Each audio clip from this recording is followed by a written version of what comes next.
क्या होता है एमएलसी? क्या होता है एमएलसी? कैसे होता है एमएलसी का चुनाव?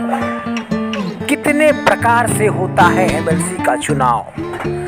विधान परिषद से संबंधित सभी प्रश्नों के जवाब देंगे अरुण सर के द्वारा। स्टडी पॉइंट में आप सभी का स्वागत है। दोस्तों, आज हम बात करेंगे विधान परिषद और उसके होने वाले चुनाव के बारे में।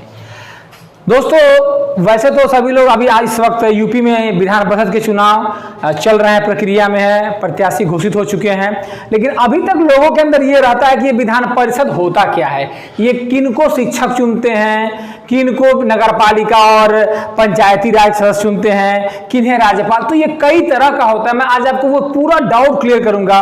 वीडियो को ध्यान समझिएगा, छोड़ के मत जाइएगा, बहुत ही अच्छा वीडियो है। ध्यान दीजिए, विधान परिषद की बात करेंगे। देखिए, भारतीय संविधान में विधान परिषद को अनुच्छेद 169 के अंतर्गत रखा गया है। अनुच्छेद 169 में विधान परिषद को रखा गया है। देखिए, विधान परिषद क्या है? राज्य में जैसे केंद्र होता है, यानी सेंट्रल होता है, जहां पर जो मेंबर ऑफ पार्लियामेंट एमपी होते हैं, कहां होते हैं ये होते हैं केंद्र में, सेंट्रल में। उसी प्रकार देखेंगे राज्यों में जो होता है विधायिका, विधायिका जिसे हम विधान मंडल के नाम से जानते हैं। ठीक है, यह है विधान मंडल। अब समझिए, विधान मंडल जो होता है इसके अंतर्गत, अब हर राज्यों में तो है नहीं विधान परिषद, तो विधान मंडल में 2 सदन होते हैं। एक रखा गया है उच्च सदन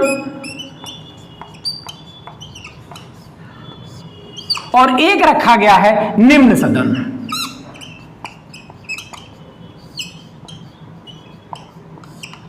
निम्न सदन को हम कहते हैं विधानसभा, और याद रखिएगा इसे ही कहा जाता है, हम लोग पढ़ते हैं एमएलए। इसके जो सदस्य होते हैं वो क्या होते हैं? MLA, member of legislative assembly है, और इसका जो सदस्य होगा उसको होगा एम फॉर मेंबर, और लेजिस्लेटिव विधान असेंबली मतलब सभा, एमएलए। ये एमएलए होते हैं।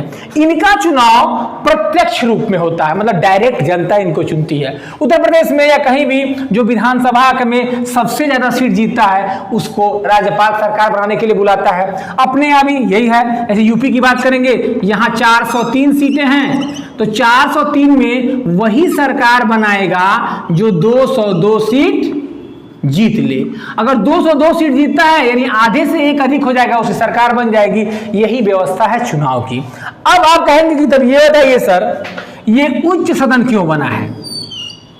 तो इसे उच्च सदन का चुनाव हो रहा है। यही विधानमंडल का ये भी सदस्य का, ये भी तो सदस्य है, इसका 2 भाग है, तो इसका सदस्य जो होता है ये भी विधायक ही कहलाता है।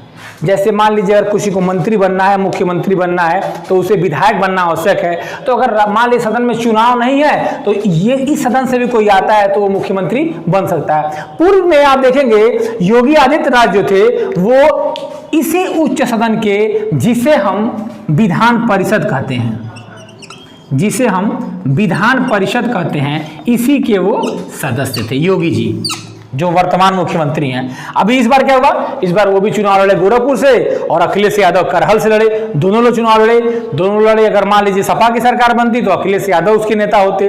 तो ये विधान परिषद का रोल है। अब क्या, ऐसे मान लीजिए वर्तमान में केशव प्रसाद मौर्य चुनाव हार गए हैं, तो वो क्या करेंगे? वो ऑलरेडी विधान परिषद के सदस्य हैं, तो वो इसके सदस्य हैं, तो इसी सदस्य के कारण वो मंत्री के पद पर आसीन रहेंगे। ठीक है, अब हम बात करते हैं विधान परिषद के बारे में। तो ये तो आपको सामान्य समझ में आ गई होगी। इनको जनता सीधे चुनती है, हम लोग वोट देते हैं और ये चुन के चले आते हैं। तो ये कौन है और इनकी क्या विशेषता है, यही मुझे आज टॉपिक में बताना है। ध्यान दीजिएगा इसके बारे में, आप समझिए। अब हम बात करेंगे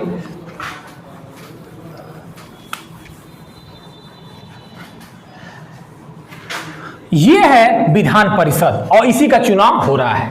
देखिए, विधान परिषद के चुनाव के लिए सरकार अलग अलग रीति अपनाती है। उत्तर प्रदेश में विधान परिषद का सृजन किया गया है और इसके चुनाव के लिए जो नीति समझ लीजिएगा, इसे मान लीजिए विधान परिषद के चुनाव में सबसे पहले कुल सदस्य जितने होते हैं, जैसे यूपी में विधान परिषद की 100 सीटें हैं, तो कुल सीटों का 1/3 सीटों को एमएलए द्वारा चुन लिया जाता है। ठीक है, ये एमएलए चुन लिए, कुल सीटों का 1/3 एमएलए चुन लिया। अब बचे अगला 1/3, बचा सदस्यों में से 1/3 सदस्यों को जो ये चुनाव हो रहा है वर्तमान में, ये जो होता है, जो पंचायत और नगरपालिका, पंचायत और नगरपालिका के सदस्य होते हैं, जैसे प्रधान हुआ, बीडीसी हुआ, क्षेत्र पंचायत सदस्य हुए, या नगरपालिका के सदस्य हुए, या जो मेंबर होते हैं, इन सभी लोगों के द्वारा इन 1/3 लोगों का चुनाव किया जाता है। वही चुनाव इस बार हो रहा है कुल सदस्यों के 1/3 का, तो इनके द्वारा चुना जाता है। इन्हें हम क्या कहते हैं? इन्हें हम कहेंगे जिला परिषद द्वारा। क्या कहते हैं इनको?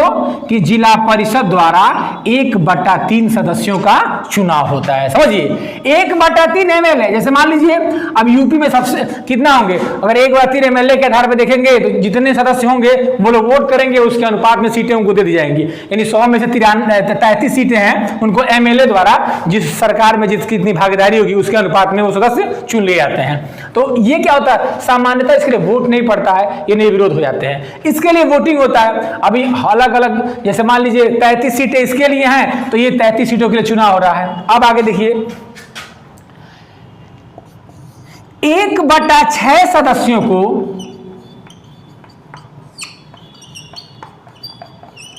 राज्यपाल मनोनीत कर देता है।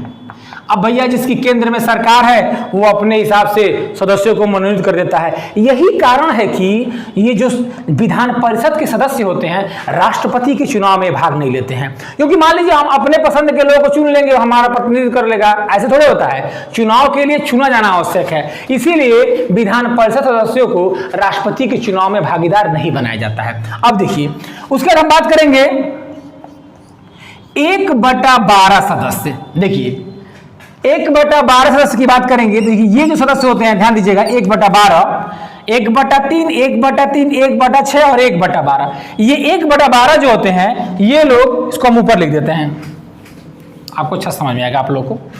इसे कि मान लीजिए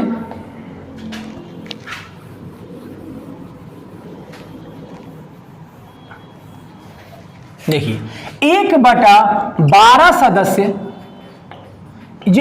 इनका चुनाव जो होगा, इन जो बचे रहेंगे इनका चुनाव होता है जो शिक्षक परिषदीय हैं। परिषदीय मतलब क्या होता है? जो इंटरमीडिएट में पढ़ाने वाले अध्यापक होते हैं, शिक्षक होते हैं, उनके द्वारा, परिषदीय शिक्षकों द्वारा इनका चुनाव होता है। तो जो परिषदीय शिक्षक हैं, इन शिक्षकों के द्वारा इनका चुनाव होता है। तो इनका चुनाव परिषदीय शिक्षकों के द्वारा होता है।